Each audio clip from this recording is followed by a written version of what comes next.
Good morning बच्चों, कैसे हैं आप सब लोग। I hope that all of you are well and happy at your Holmes.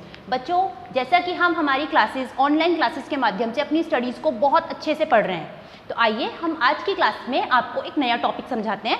पर उस नए टॉपिक को समझाने से पहले मैं आपको बताना चाहूँगी आज का सुविचार। हमारा आज का सुविचार है अभ्यास ही उन्नति का मार्ग।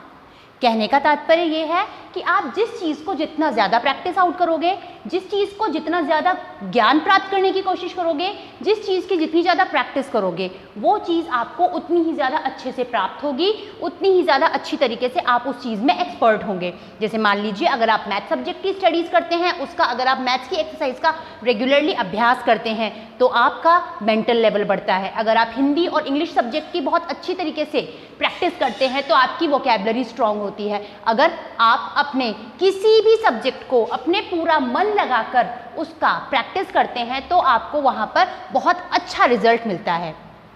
अब आइए बच्चों, मैं आपसे कुछ क्वेश्चंस कर रही हूँ, पर उन क्वेश्चंस को करने से पहले मैं आपके सामने कुछ लाइन्स को रीड करूँगी। पहली लाइन है हमारी, रमा एक सुंदर लड़की है।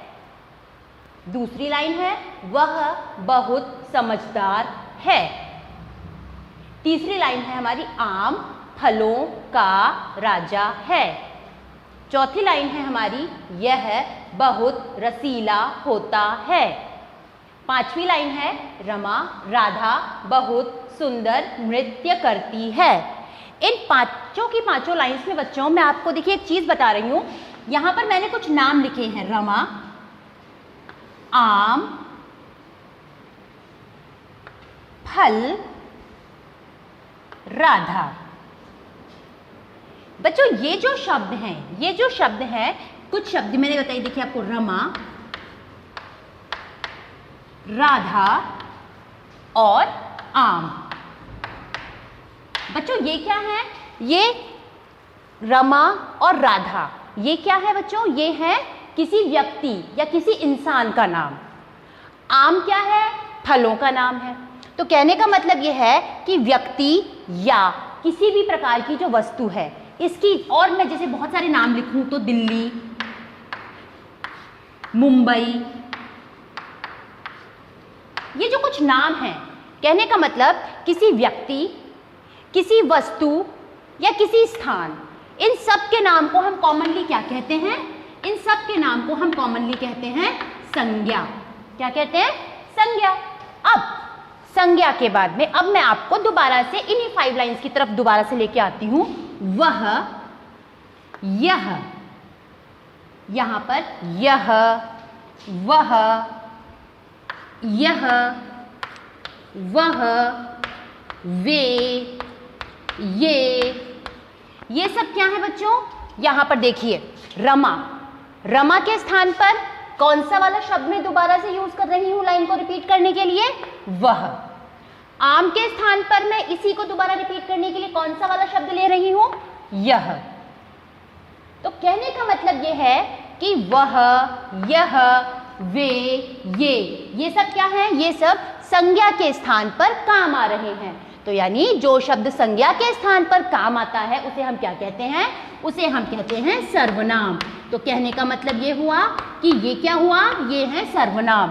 तो राधा, राम, आम, दिल्ली, मुंबई, ये सब क्या है? ये सब किसी व्यक्ति, वस्तु और स्थान के नाम हैं। तो ये सब क्या हुए? संज्ञा। और यह, वह, वे और ये सब इन संज्ञा के स्थानों पर काम आने वाले शब्द हैं। तो ये क्या हुए? ये हुए सर्वनाम। तो कहने का मतलब ये हुआ कि किसी व्यक्ति, वस्तु, स्थान या भाव के नाम को तो हमने क्या कहा? संज्ञा। और जो शब्द संज्ञा के स्थान पर काम आ रहे हैं उनको हमने क्या कहा? सर्वनाम। पर हमारा टॉपिक तो ये भी नहीं है, हमारा टॉपिक कुछ और है। अब मैं आपको देखिए इसी में एक नया शब्द है वो बताती हूँ। राधा बहुत सुंदर नृत्य करती है। नृत्य यानी कि क्या है? ये डांस है। डांस यानी कि क्रिया। नृत्य करना, चलना, फिरना, बोलना, खाना, पीना, ये सब क्या है? ये सब जो है वो है एक प्रकार से, ये सारी की सारी क्या है? क्रियाएं हैं। तो कहने का मतलब ये है, एक बार दोबारा से हम फटाफट से सबसे पहले इन तीनों डेफिनेशंस को रिवाइंड करते हैं। किसी व्यक्ति, वस्तु या स्थान के नाम पर जो प्रयोग आने वाला शब्द होता है उसे हम क्या कहते हैं? संज्ञा, और संज्ञा के स्थान पर जो काम आने वाले शब्द होते हैं उन्हें हम क्या कहते हैं? सर्वनाम। और संज्ञा या सर्वनाम के द्वारा जो कार्य किया जाता है, संज्ञा या सर्वनाम के द्वारा जो किया जाने वाला कार्य है, जैसे राधा के द्वारा किया जाने वाला कार्य कौन सा है? नृत्य करना। तो ये क्या कहलाया? ये कहलाया क्रिया। तो जो शब्द संज्ञा या सर्वनाम के स्थान, जो शब्द संज्ञा के स्थान पर काम आते हैं उन्हें हमने क्या कहा? सर्वनाम। और सर्वनाम या संज्ञा के द्वारा किया जाने वाला कार्य क्या कहलाया? क्रिया। तो बच्चों अब मैं आपको बताती हूं कि संज्ञा और सर्वनाम के साथ साथ क्रिया का मुझे आपको इंट्रोडक्शन देने की जरूरत क्यों पड़ी। संज्ञा, सर्वनाम और क्रिया, इन तीनों का एक कंबाइंड जो टॉपिक है वो अभी मैं आपके सामने शुरू करने जा रही हूं, और उस टॉपिक का नाम है कारक। कारक यानी कि केस। तो कहने का मतलब ये है कि जो भी शब्द संज्ञा या सर्वनाम के बीच जब संबंध स्थापित करने की बात हो रही है, संज्ञा और सर्वनाम को जोड़ने के लिए, संज्ञा और सर्वनाम को उनकी क्रिया के साथ जोड़ने के लिए जिन शब्दों का या जिन कंजक्शंस का या जिन कनेक्टर्स का प्रयोग किया जाता है उन्हें हम कारक कहते हैं। यानी संज्ञा और सर्वनाम इन दोनों में से कोई भी हो सकता है, और जब उन दोनों को किसी भी तरीके से, किसी भी प्रकार से शब्दों के साथ, कारक के साथ, क्रिया के साथ जोड़ने के लिए जिन विभक्ति चिन्हों का, जिन पार्टिकल्स का प्रयोग किया जाता है उन्हें हम क्या कहते हैं? उन्हें हम कारक कहते हैं। तो बच्चों हमारे आज का टॉपिक का क्या नाम है? आज के टॉपिक का नाम है हमारा कारक। तो आज हम पढ़ेंगे कारक के बारे में। अब हम कारक के बारे में आज की क्लास में आगे की तरफ चर्चा करेंगे, जिसमें हम कारक के विभक्ति चिन्हों को पढ़ेंगे, कारक की परिभाषाओं को पढ़ेंगे, और इसके साथ ही मैं आपको कुछ आपका होमवर्क प्रोवाइड कराऊंगी। तो आइए बच्चों हम कारक के बारे में पढ़ते हैं। आइए बच्चों हम अब कारक की जो है डेफिनेशन एक बार फटाफट से इकट्ठी करते हैं। यानी कि कहते हैं ना, अलग अलग चीज़ों को इकट्ठा करने के बाद में अब हम उस कारक की डेफिनेशन को एक प्रॉपर फॉर्म में पढ़ते हैं कि कारक की परिभाषा क्या होती है। कारक की परिभाषा होती है संज्ञा या सर्वनाम का क्रिया के साथ संबंध जोड़ने वाले शब्द कारक कहलाते हैं। यानी संज्ञा हो, सर्वनाम हो। संज्ञा का मतलब किसी व्यक्ति, वस्तु, स्थान या भाव का नाम संज्ञा, और संज्ञा के स्थान पर काम आने वाले शब्दों को हमने क्या कहा? सर्वनाम कहा। तो संज्ञा के स्थान पर काम आने वाले शब्दों को हमने सर्वनाम कहा।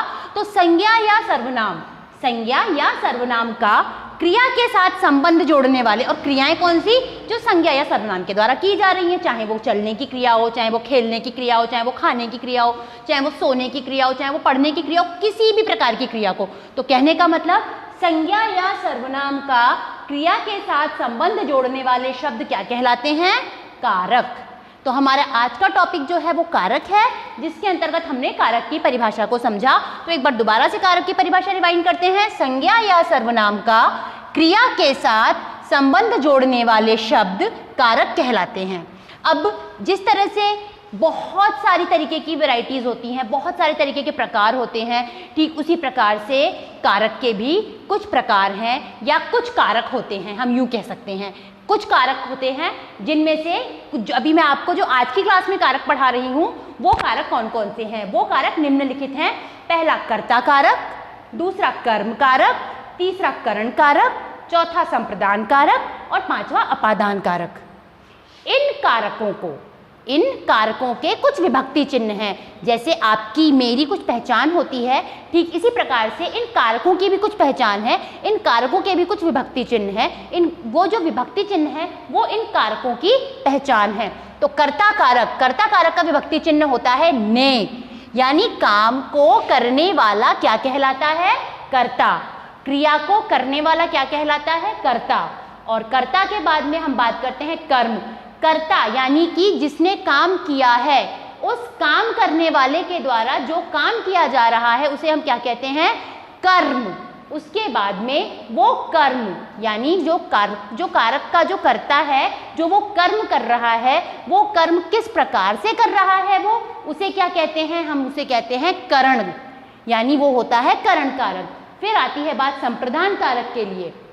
संप्रदान कारक यानी कि वो किसी और के लिए कर रहा है काम या वो अपने लिए कर रहा है, यानी कर्ता के द्वारा किए जा रहे काम का जो फल है वो किस प्रकार का पड़ रहा है, वो संप्रदान कारक के अंतर्गत आता है। इसके बाद में बात आती है अपादान कारक की। अपादान कारक यानी कि किस प्रकार से कोई भी चीज़ किस प्रकार से अलग हो रही है या किस प्रकार से इस कारक का क्या फल आ रहा है, हमें वो पता चलता है। तो एक बार अब हम कारक के विभक्ति चिन्हों को पढ़ते हैं।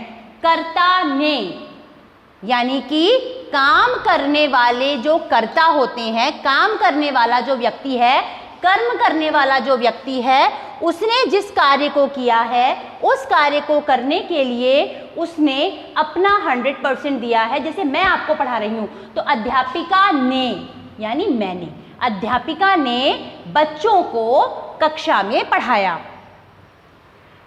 कर्म, अब मेरा कर्म क्या था, बच्चे, यानी मैं आपको पढ़ा रही हूं तो मेरा कर्म क्या है, वो है आप लोग, तो मैंने आपको पढ़ाया। अध्यापिका ने बच्चों को, अब अगर मैं आपको ऑनलाइन क्लासेस के माध्यम से पढ़ा रही हूं तो ऑनलाइन क्लासेस के द्वारा पढ़ाया। अब मैं आपसे बात करूं कि संप्रदान कारक क्या होता है। संप्रदान, संप्रदान यानी कि मैं आप लोगों के लिए कोई काम कर रही हूँ, मैं आप लोगों के लिए ऑनलाइन क्लासेस के माध्यम से नए नए टॉपिक्स को पढ़ा रही हूँ। कुछ मैं आपको ऑडियो नोट्स के थ्रू पढ़ाती हूँ, कुछ मैं आपको वीडियो नोट्स के थ्रू पढ़ाती हूँ। तो यहाँ पर संप्रदान यानी जब कर्ता किसी के लिए कोई काम करता है, चाहे वो आप हो चाहे वो कोई भी हो, कर्ता जब किसी के लिए कोई काम करता है तो वो कौन सा कारक कहलाता है, वो कहलाता है संप्रदान कारक, जिसका विभक्ति चिन्ह होता है के लिए। अपादान, अपादान कारक, अपादान कारक जब कर्ता से कोई चीज अलग हो रही है। मान लीजिए मेरे हाथ में कोई वस्तु है, वो वस्तु अगर मेरे हाथ से अलग हो रही है, मुझसे छूटकर चाहे वो गिर ही रही है, तो वो मुझसे अलग होने के अर्थ में हो जाएगी। तो यहाँ पर जो से विभक्ति चिन्ह होता है ना बच्चों, ये से विभक्ति चिन्ह जो है वो दो तरीके से यूज में आ रहा है। एक तो करण कारक में काम में आता है से विभक्ति चिन्ह, जिसके अंतर्गत कर्ता के द्वारा काम करने के लिए वहां पर किसी भी प्रकार से किसी भी साधन का उपयोग होता है। यानी अगर अध्यापिका आपको चौक से पढ़ा रही है तो ये चौक से, अध्यापिका बच्चों को चौक से पढ़ा रही है, तो ये चौक से पढ़ाना यानी कि ये आपके कर्म को, आपको मैं अपना जो काम कंप्लीट करके दे रही हूं उस तक पहुंचाने का साधन है। और अध्यापिका के हाथ से चौक गिर गया तो चौक मुझसे अलग हो रहा है। तो कहने का मतलब जब यहाँ हम करण कारक की बात करते हैं तो करण कारक में वो जो विभक्ति चिन्ह से है वो उस कर्म को करने का साधन बनता है, उस कर्म को करने के साधन के अर्थ में उपयोग में आता है। और हम जब अपादान कारक की बात करते हैं तो अपादान कारक में ये जो चिन्ह है, विभक्ति चिन्ह है, ये से अलग होने के अर्थ में काम में आता है। जैसे पेड़ से पत्ता टूटकर गिर गया, यहाँ पर पेड़ से पत्ता अलग हो रहा है। और दूसरी तरफ अगर मैं बात करूं तो अध्यापिका ने बच्चों को पुस्तक के द्वारा पढ़ाया। यहाँ पर अध्यापिका और बच्चों के बीच में जो संबंध स्थापित करने का काम है वो कौन कर रही है, वो पुस्तक कर रही है। तो एक बार बच्चों फटाफट से हम दोबारा से इन 5 कारक के विभक्ति चिन्हों और कारक की डेफिनेशन को रिवाइंड कर लेते हैं।